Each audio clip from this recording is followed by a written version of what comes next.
You can now support Ghost Maps on Patreon. Simply look for We Are HANTU or click the link in the description. Ghost Maps. Entry 98. Jurong, Singapore.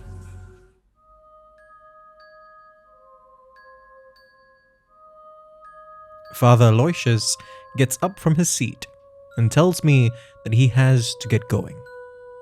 It was, well, I don't know if it's accurate to say that it was nice catching up, considering the circumstances, he says. I chuckle mirthlessly and tell him that I know what he means. Father Aloysius is an old friend. I ask him to meet because before I was the sole collector of ghost stories, he and I shared an important conversation. I was assisting the previous collector at the time, and I had seen many horrible things. More than my then young mind was ready for. Aloysius was someone who was far more experienced with the supernatural than I was. So he sat me down one evening, and over many cigarettes and cups of kopi, he helped me understand my fear. That it was natural, that it was even necessary. A lot of these creatures and spirits are happy to have their stories told with respect, he said to me. But some of these entities aren't as easy to placate, and far older and more powerful. I've been seeing one of these entities recently. She looks innocent enough, just a little girl waving at me. But she was one of the last things that the previous collector had seen before he died. And if I had any doubt of how powerful she is, she's been sending me a message through my friends. The old interviewees like Neil, who over a couple of sessions shared with me his family's history with the supernatural. Peers like Keith and Alice, who are collectors in their own rights. All of them have had the same dream. I'm at a coffee shop, just like this one in Hougang. I'm sitting at a table and she's standing at the other end of the coffee shop, waving to me. Her fingers start to grow longer and longer. Her smile grows wider. Her eyes offer glimpses of something that has been around for centuries. I'm not the first collector she's appeared to. The previous collector was one. His mentor was another. And the collector before him too. And all of them died not long after seeing her. But they were all very old at the time. And quite frankly, I want to put a stop to this tradition. You're different from your predecessors, though, Aloysius tells me before he heads off, his voice offering me some comfort. Other spirits have actually communicated with you. They're not just stories or encounters, and they understand that you respect them. I don't know how that could help you, but if you're looking to break the cycle, then there might be something to that. He walks off, just as my interviewee for this evening arrives. Ethan is actually here on behalf of his father. He's not elderly, but he also hasn't been in the best of health for a couple of years, he explains. Ethan's father spent most of his working life as part of the shipping industry. He used to be part of the crews on ships and spend days or even weeks on end away from home.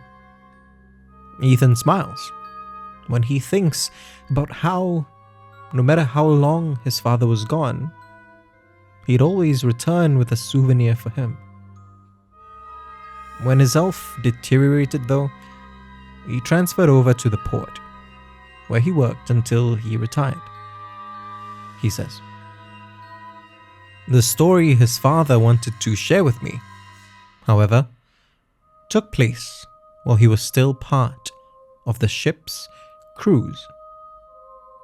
As he speaks, I look around the coffee shop, still paranoid about catching sight of the little girl.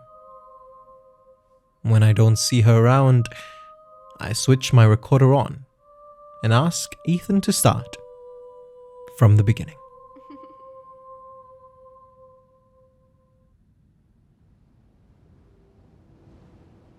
It was 2002. The crew that Ethan's father, Eric, was working with were a tight-knit bunch. They had to be. For most of the time, they were the only ones they had. They knew about each other's families, about each other's favorite foods or pet peeves. Dad used to joke that they even knew what each other's farts smelled like. He laughs. And the person that held this crew together? A man that everyone called Uncle Vivek. Vivek was a hardworking guy. But more than that, he was the father that the rest of the crew needed. When someone was feeling particularly homesick, Vivek was there to speak with them. When the crew was exhausted from a hard day, Vivek was there, with cup noodles for each of them to help them unwind. Those cup noodles, in fact, were a bit of a trademark of his. Whenever there was some downtime, he always had a cup of noodles in his hands. "Maggie chicken, Eric," he would say with a laugh. "Best thing in the world, I tell you." In August that year, however, Vivek was in the middle of a job on the ship when he suddenly dropped to his knees and clutched his chest. Eric was nearby and helped rush him to get medical attention. The medical team did their best, but they couldn't save him. It would be a week before they would return to port in Jurong. Over the first couple of days, the crew were understandably somber. The senior members of the crew understood, of course, and didn't push matters. But on the fourth day, something started happening that would be a bit more concerning than jobs left undone. Eric was the first to smell it. He initially thought he was imagining it.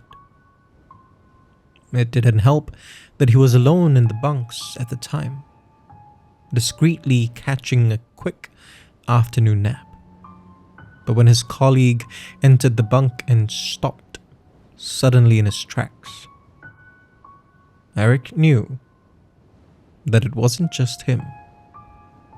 That unmistakable smell of chicken cup noodles. A third man entered the bunk and the scent dissipated. But soon, other crew members would catch a whiff of cup noodles in different parts of the ship, all places where Vivek would work.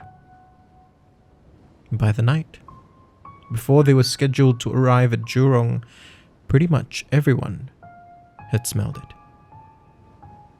And they arrived at port.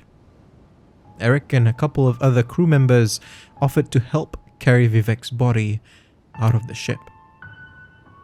Dad tells me that they wanted to say goodbye as crew members before eventually saying goodbye at his funeral.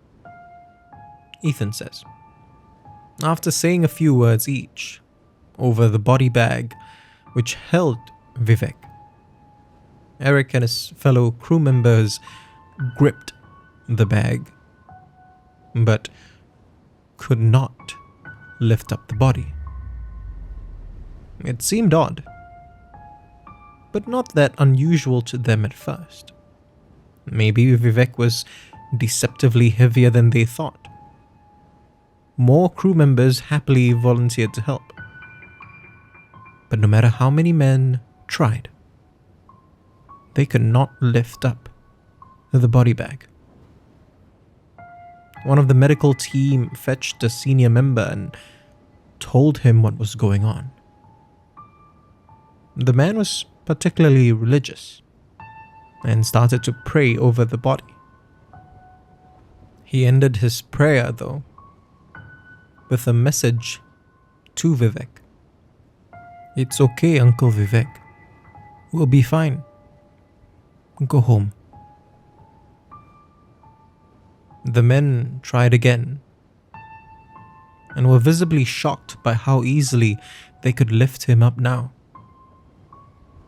They took the body off the ship, and true to their senior member's word, they helped to load him into the transport and sent him home.